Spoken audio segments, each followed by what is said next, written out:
I started playing at Harvard Coaching Clinic. My father was the one who would take me every Sunday morning, 9 o'clock till 1 o'clock in the afternoon to coach that coaching clinic. And also at school, he never missed a match. He retired, and he's always there, willing me on to, to keep going. And it's really sad when he passed away. I just got selected for the West Indies team, not in the final 11. It was back in 1989 against India.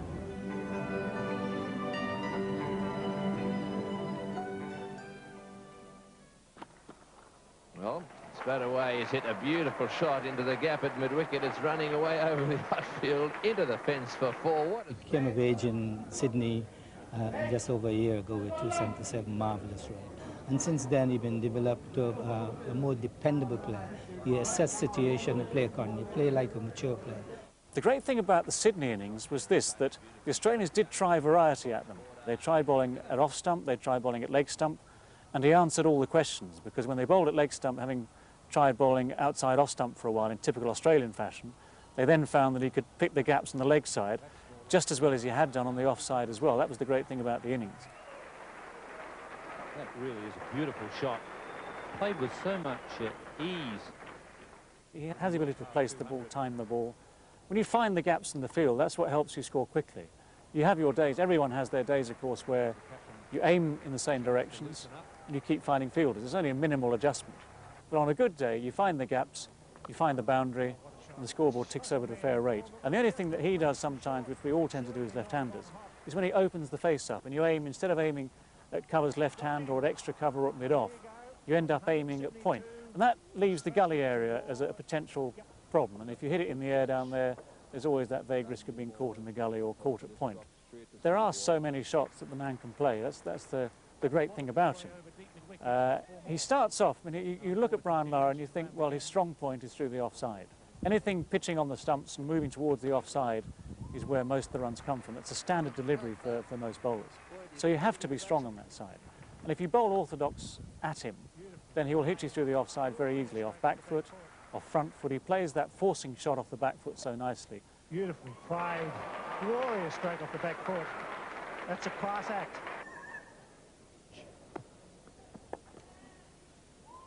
Oh, and he's 250, but halfway. There was always this feeling this was going to be a big innings because you just couldn't see him getting out. And in the end, you thought, well, the only way he is going to get out is by being run out, which is exactly what happened. He's in trouble. Ah, he's back! He's gone! What a tragic end!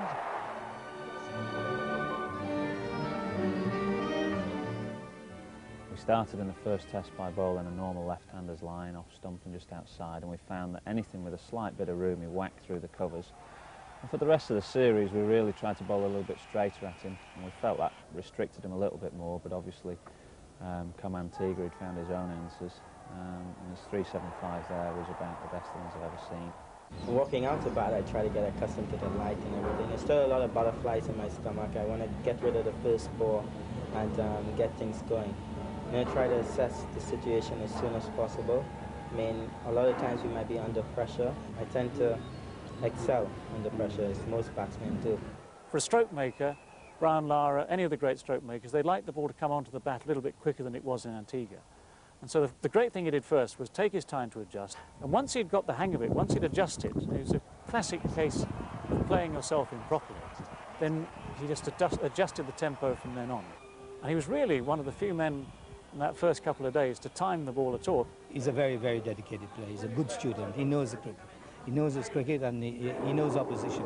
And when you see him out there, you see how he assesses things when he's batting. He has the special quality of playing, picking gaps and, assess situation and play accordingly. I think he'll be a fine player, and I know for sure that the cricketing world will appreciate this type of player. 3 fours in the over, and Brian Lara is a light. That'll do, an emphatic boundary to take him to his third Test 100. I certainly felt that he was looking at a big score, and perhaps the biggest compliment to him is to say that it looked also inevitable. He made maybe 6 or 7 poor shots in 2.5 days, and for that length of time, his concentration, technique was top class. I wasn't that frustrated because we bowled okay. The wicket was very flat, The bowlers bowled where I asked them to, and by the time at the end of the second day, when he needed 40 more to break the record, I think we all realised he was going to do it.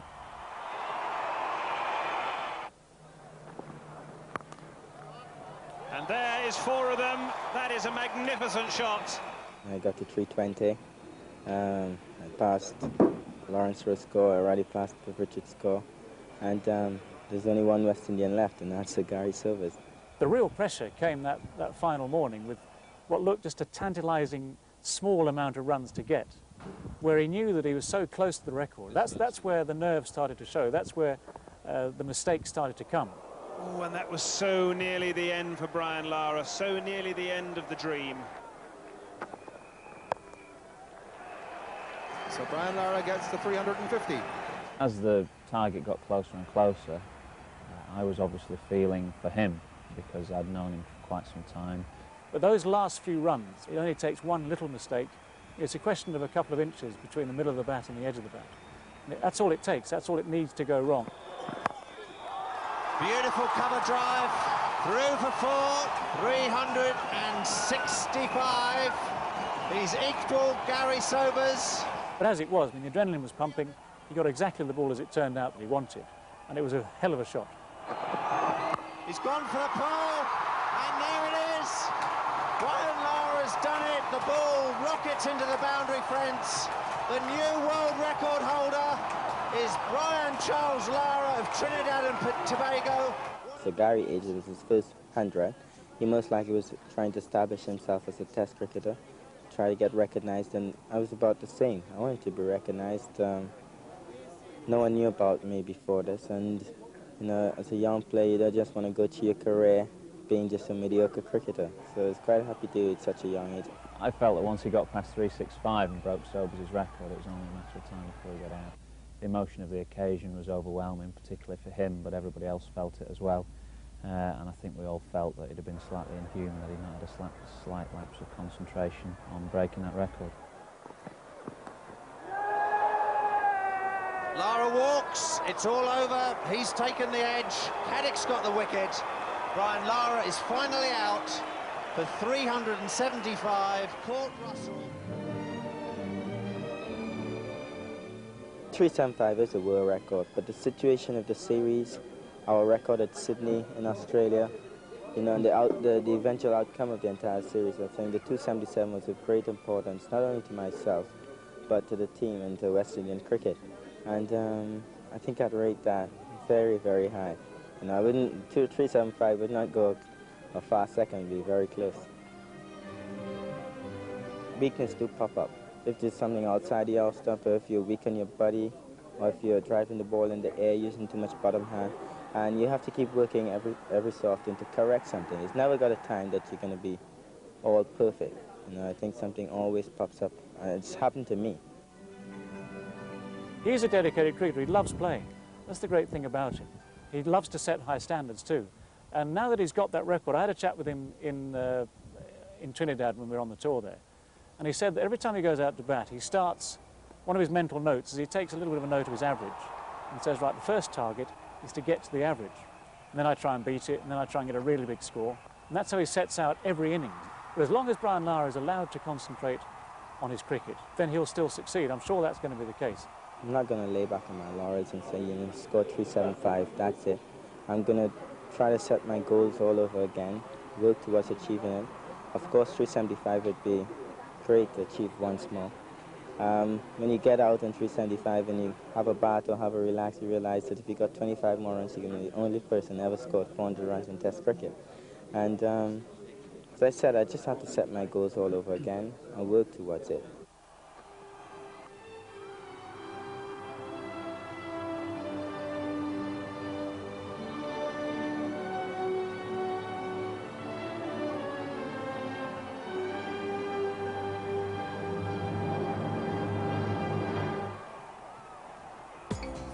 If you'd like to subscribe to Cover Point, then please ring us on 081 674 283.